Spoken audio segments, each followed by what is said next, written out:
It's just a social construct, man. Get out of my face. Wait, so what is it? Postmodernism? That's easy. It's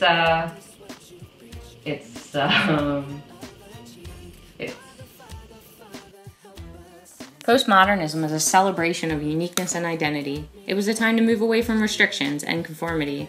It was a time to blur lines. It was a reaction to post-war discrimination and nationalism of that time period. And even though it was a pretty confusing concept, we see positive possibilities in postmodernism, especially in terms of discrimination. The overall transformation from nationalism to postmodernism symbolizes a significant precedent in modern history because it offers the chance to overcome discrimination that was once more prominent in a nationalistic world, which clearly divided people.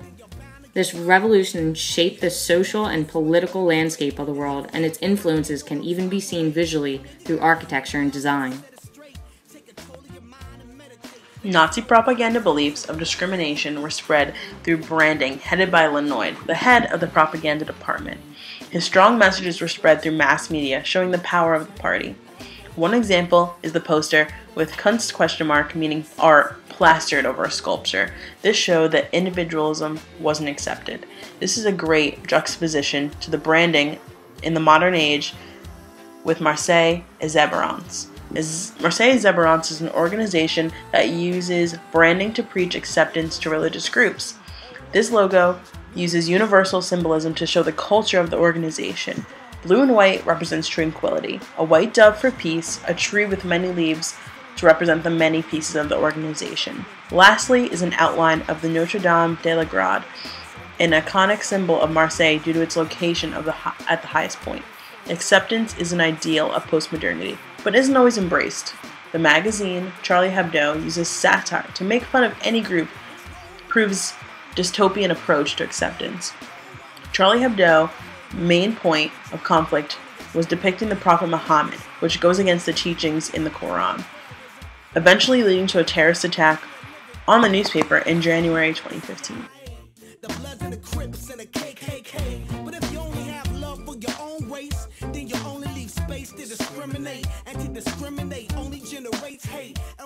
In the late 1800s, Austria-Hungary was an empire of roughly 50 million people. In 1914, Austria-Hungary declared war on Serbia, which ended up leading to the First World War. A bunch of countries participated in this war, and it led to mass amounts of casualties and devastations all over the world. Serbia ended up winning the war, and the treaties of Versailles were made as a peace treaty between the fighting countries afterwards. Ironically though, this so-called peace treaty wasn't so peaceful at all, since a lot of the rules in the treaties left Austria-Hungary and Germany singled out. In hindsight though, the once known 50 million Austria-Hungary empire was now becoming separated in a geopolitical standpoint, going from one huge empire to about 12 different countries, and the rules for the treaty seemed unjust to the victim countries that had to follow it. The new countries were able to now make rules and societal standards within themselves, which caused even more discrimination. This gave them room for conformity, which ended up also leading to economic issues and poverty within their own countries as well. They got new nationalistic views that gave them requirements on how to think, how to behave, live, and feel within their own areas. The treaty said that Germany and Austria-Hungary needed to pay for the casualties, admit to the war, and even give up their Kaiser for a political democracy. These decisions ironically led to be a significant cause of the most internationally known and devastating events in history, like the Holocaust and the Second World War. The acts of the Holocaust became known internationally. The world made a commitment that an event like this could never be repeated again in the future. This period in time gave us insight to a valuable lesson of how cruel the humankind could really be, after millions of people were discriminated, dehumanized by being stripped of their identity, and killed. Through the Holocaust and the movement of postmodernity, the belief in nationalism began to diminish, following with a more commitment to not discriminate against anyone. Beginning with the recognition of value and dignity of each person and demanding the courage to speak against the hatred and discrimination in all their forms and wherever they occur. We are constantly reminded of the effects of the Holocaust and the discrimination that came along with it. Within the memorial park located on the site of Mauthausend's concentration camp, each country has their own monument to identify, remember, and reflect on those who were lost. We must remember that we are the generation of tomorrow. We seek a better future, and we are taught the saying, never forget, never again.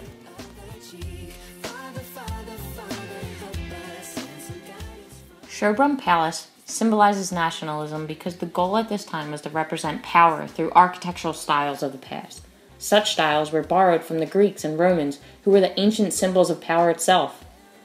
Sherbrooke Palace, both interior and exterior, was a way for monarchs of Vienna to show their power and wealth through making people feel insignificant with the grand size and materials of the design.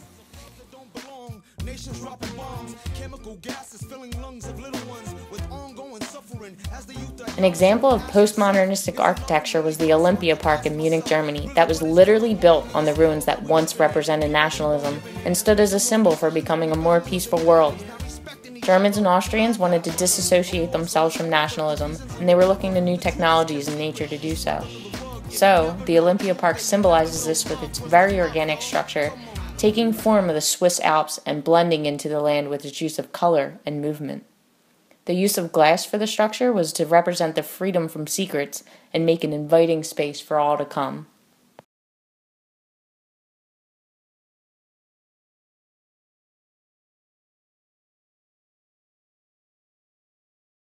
So in a nutshell, this is pre-modern, this is modern, and this is postmodern. I'm just expressing myself. So guys, what do you think about the movement from nationalism to postmodernism? Well, personally, I think it's a super positive thing that happened. You know, if I had to pick living in an era of nationalism versus postmodernism, I'd probably pick postmodern. So positive. We just make fun of everyone, though. Why are you so negative? Because we create these problems where we just offend people and we don't even care. Well, I think in an architecture standpoint, it was pretty important nationalism because it showed the power and everything in the construction that they had back then, and through nationalism they used that to represent power in other countries. However, moving to postmodernism became pretty organic and people were free to express themselves through art and architecture and design. What do you think, Heather? Well, if you think about it, we're generation of tomorrow, so we have the ability to change and to stop discrimination, so we just have to follow that and teach along with those lessons. So we can stop it from happening, right? Yeah. I think that's pretty positive. What about you? I think it's pretty positive overall. I think we pretty much I'd agree. have to agree. Yeah. At least you're not negative anymore. Did you get that, Grandma?